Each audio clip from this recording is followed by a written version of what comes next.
Assalamualaikum warahmatullahi wabarakatuh. Halo adik-adik, hari ini kita memasuki materi baru, yakni cerpen. Cerpen atau yang lebih dikenal dengan cerita pendek adalah jenis karya sastra yang berbentuk prosa dan bersifat fiktif. Nah, untuk mengetahui lebih lanjut dan mengenal lebih lanjut tentang apa itu cerpen, kita harus tahu terlebih dahulu ciri-ciri cerpen. Yang pertama, cerita pendek fokus pada satu tokoh, mempunyai kurang dari 10.000 kata dan di dalamnya terdapat klimaks, yakni puncak masalah, dan ada penyelesaiannya. Yang kedua, cerpen cenderung singkat, padat, dan dibaca sekali duduk langsung habis. Yang ketiga, cerpen bersifat fiktif. Keempat, hanya mempunyai satu alur saja. Yang kelima, isi dari cerita berasal dari kehidupan sehari-hari. Yang keenam, penggunaan katanya mudah dipahami. Ketujuh, penokohan dalam cerita pendek sangatlah sederhana. Tentu saja, seperti tulisan-tulisan yang lain, cerpen juga memiliki sebuah struktur. Apa saja struktur cerpen tersebut? Mari kita lihat. Yang pertama ada abstrak. Abstrak berisikan gambaran awal cerita yang akan diceritakan. Yang kedua, orientasi. Orientasi berhubungan dengan waktu, suasana, tempat di dalam cerita pendek. Yang ketiga, ada komplikasi yang berisi urutan kejadian yang dihubungkan secara sebab akibat. Karakter dan watak tokoh biasanya terlihat di struktur ini. Keempat, evaluasi. Konflik yang terjadi dan menuju pada klimaks. Yang kelima, ada resolusi. Resolusi berisikan pengarang mengungkapkan solusi terhadap masalah yang dialami tokoh dalam cerpen. Yang terakhir, yang keenam, yakni koda. Koda berisikan nilai atau pelajaran yang bisa didapat dari teks cerita pendek oleh pembacanya. Nah, cerpen memiliki dua unsur, yakni unsur intrinsik dan yang kedua adalah unsur ekstrinsik. Mari kita mulai dari unsur intrinsik terlebih dahulu. Unsur intrinsik adalah unsur yang membentuk cerpen dari dalam. Yang pertama ada tema. Tema adalah gagasan utama yang menjadi dasar cerita jalannya cerita pendek. Kedua ada alur atau plot. Pada tahap ini berisikan urutan jalannya cerita pendek ada 3 alur, yakni alur maju, yang kedua alur mundur, dan yang ketiga ada alur campuran. Yang ketiga, setelah alur dan plot ada setting.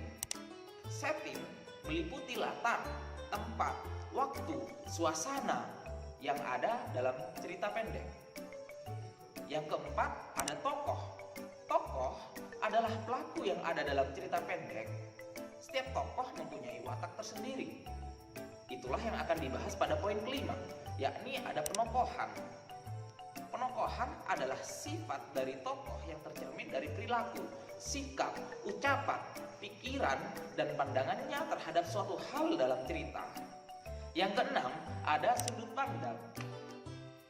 Yang keenam, ada sudut pandang. Dalam sudut pandang juga ada 3 poin. Poin pertama, yakni adalah sudut pandang orang pertama. Biasanya ciri-cirinya itu ada aku. Kemudian sudut pandang orang kedua, ciri-cirinya biasanya kami. Dan yang ketiga adalah sudut pandang orang ketiga. Ciri-cirinya biasanya menggunakan dia. Yang terakhir adalah poin ketujuh, yakni amanah. Amanah adalah pesan moral. Nah, kita masuk ke dalam unsur yang kedua, yakni unsur ekstrinsik. Kalau yang tadi intrinsik kita membahas dari dalam, sedangkan unsur ekstrinsik adalah dari luar ceritanya. Yang pertama adalah latar belakang masyarakat, misalnya kondisi politik, ideologi, sosial, dan ekonomi masyarakat. Yang kedua, latar belakang pengarang, memuat tentang pemahaman, faktor-faktor atau motivasi pengarang untuk membuat sebuah cerita pendek yang meliputi biografi, kondisi psikologis dan aliran sastra atau gaya penulisan atau biasa juga disebut dengan stilistika dari penulisnya. Nah, tentu saja karya sastra juga memiliki fungsi. Apa saja fungsi dalam cerpen? Ada 5 fungsi dalam cerpen. Yang pertama adalah fungsi rekreatif. Fungsi ini memberikan rasa senang, gembira, serta menghibur. Fungsi kedua ada fungsi didaktif, mengarahkan dan mendidik pembacanya ke arah nilai-nilai kebenaran dan kebaikan. Yang ketiga, fungsi estetis, memberikan keindahan bagi para pembacanya. Yang keempat, ada fungsi moralitas, mengandung nilai-nilai moral sehingga para pembacanya dapat mengetahui moral yang baik dan tidak baik bagi pembacanya. Kemudian yang kelima, ada fungsi religiusitas. Fungsi ini mengandung ajaran agama yang dapat dijadikan teladan bagi para pembacanya. Nah, demikianlah materi tentang cerpen kita. Namun tidak lengkap rasanya jika tidak ada contoh dari cerpen itu sendiri. Nah, oleh karena itu saya akan memberikan contoh, yaitu cerita rakyat dari Situbondo yang berjudul Santri dan Seekor Harimau karya Ahmad Sufiatur Rahman. Baik, mari kita simak contoh cerpen berikut ini. Santri dan Seekor Harimau karya Ahmad Sufiatur Rahman. Referensi biografi Kiai Haji Raden As'ad Syamsul Arifin. Alkisah. Dahulu kala di hutan Sukerjo, masih berupa hutan yang lebat, dihuni oleh berbagai jenis hewan liar.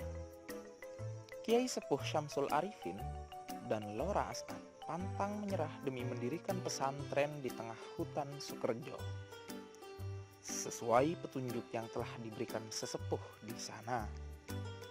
Karena sikap santun dan baik hati, maka warga di sekitar hutan mulai tertarik ikut membangun pesantren. Kiai Sepuh Syamsul Arifin membuka lahan untuk pemukiman, lahan untuk pesantren, dan lahan untuk pertanian. Ketika para warga membajak sawah, sekumpulan kijang terlihat berkeliaran.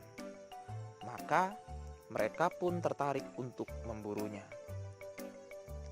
"Hei, lihat itu ada kijang!" seru seorang warga.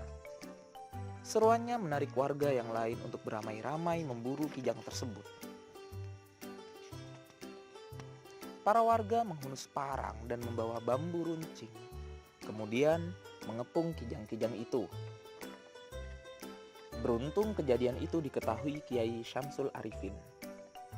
Kiai Sepuh segera melarang para warga yang hendak memburu kijang-kijang itu. "Elang, arwah perak nengku bekna, mae pate ena." Kiai Syamsul Arifin mewanti-wanti warga untuk tidak membunuh semua jenis hewan yang ada di dalam hutan, kecuali hewan yang dipelihara untuk lauk makan sehari-hari seperti hewan ternak. Kiai juga melarang untuk membuat jerat dan jebakan untuk menangkap hewan-hewan liar, karena hewan-hewan liar itu tidak mengganggu warga. Nah, dari cerpen tersebut kita bisa menyesuaikan dengan tema-tema yang ada.